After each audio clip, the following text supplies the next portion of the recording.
welcome to Alliance Whiskey, starring Corey Jones and Travis Ballett. Yay!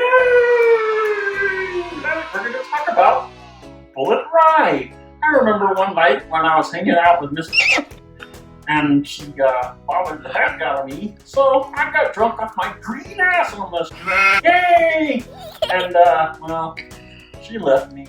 Well, unfortunately, Miss was kind of abusive, used to beat me up all the time. And, oh, that was so strong, man.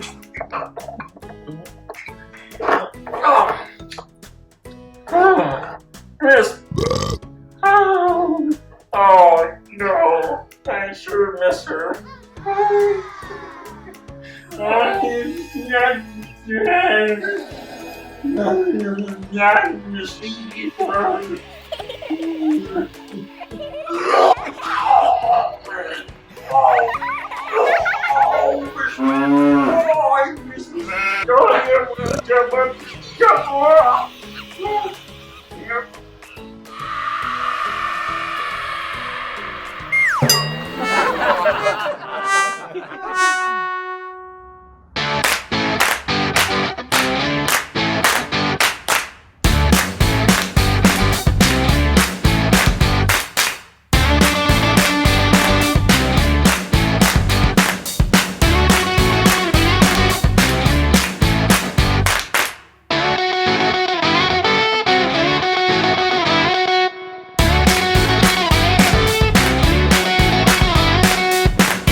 I'm still not over my huffing glue phase. Jesus. There you go. Just, I don't know. There, you should. Maybe that's what this smells like, huffing glue. So, hey, man, I'm freaking psyched about this stuff. Yeah? Yeah. I don't know if I've ever had it. I've had Bulleit bourbon before. Yeah. But I've not had the Bulleit rye. And Bulleit bourbon is usually pretty good. I didn't even take the wrapper off yet. Me neither. Let's do it together. We're gonna take the wrapper off here. There we go. Did you read the wrapper before you took it off? Does it say something? Yeah. Oh. When the United States was young, whiskey made from the flavorful rye grain of the New World for a taste as bold and robust as the American spirit. Yeah. It's straight American rye whiskey using 90% rye mash for a taste that is unique among the rye whiskeys of today. Does it say 90%? It should say 95. 95, yeah, sorry. There we go. Yeah, the darn, that's why I'm so happy with this is only rye and barley. There's 5% barley and the rest is rye. There's no corn in this. So I'm really, really interested to see what this tastes like. I think we're going to hipster town with this thing. Do you want to do the cork popping with me? Sure. On 3. 1, 2, 3. Ah, there you go. Okay. The wife goes, "No, I won't go to a Star Wars themed sex party with you. Ew." And I go, "First off, it's Star Trek. Secondly, it's called a Borgie." It's like Borg. Yeah. Borgie, not Borgie.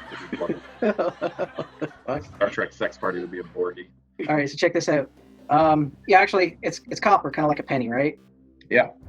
Quite. Now we could get our big old schnozzes in there. Let's see if we can get our big old damn schnozzes inside. So right away, I know, right? It kind of smells a little leathery to me. Oh yeah, very. And, yeah. And like has some mixtures of like maybe like Christmas spices, a little piney. Some underscores of perhaps a little bit of menthanol, because it's probably just a spice, but yeah, like a ethanol, leather, and cinnamon. Definitely there's cinnamon in there. What about tobacco? Can you get like a little bit of tobacco? Yeah. I like the raisiny kind of tobacco smell. Yeah. And then I don't know if it's just me, but like I get a little bit of cherry and vanilla. Sorry, I had to take my glasses off to smell it because I have this glasses case. Yeah. And these are, I left my other glasses in the car. Yeah. And these are kind of like my backups. Well, this glasses case that I have smells like really bad. Like it smells like rubber. Really? Daniel and I used to polish off like a handle of wild turkey in a suitcase of PBR in one night, just like. Why are you still alive? So let's salute, prost, Prost. Salancha. I So right off the bat, let me just. This is Sorry. pretty. It's hot, right? It's and there's a lot of spice on the forefront, but kind of back behind it, I'm getting a little bit of like custard.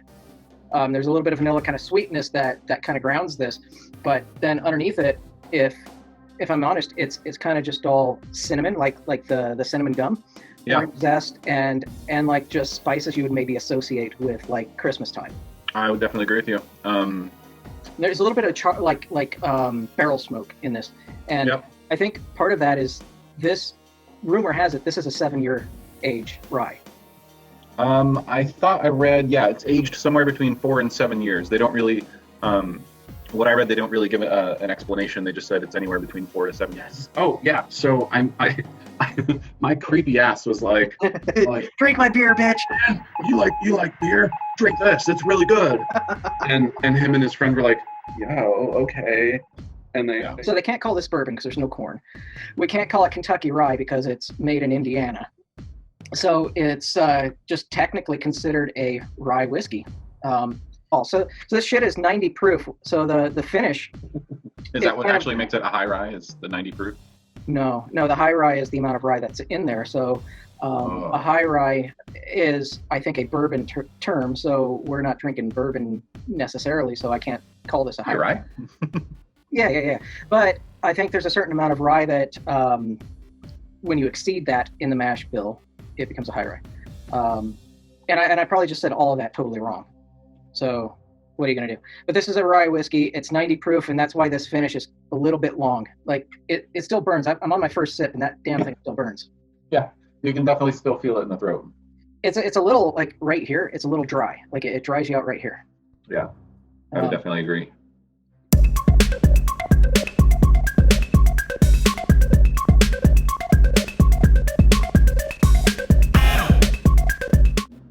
It's a bit spicier than I anticipated, but I guess I should have expected it being a rye because ryes are generally a bit more spicy than say a bourbon. 100%. But I like it. I mean, I wish I had gotten some ginger ale to put it in a mixer. Where are you at? So, like, I'm about halfway through the L's. Where are you? I'm at rye. Damn. All right, cool. So you're, like, winning. We'll see about that. All right. Well, on that note, you are literally the only guest that can outpace me on this shit. That is the drunk sign off. So I love you, man, and we will do this again. Peace. Love you, dude. Love you too. Bye, man.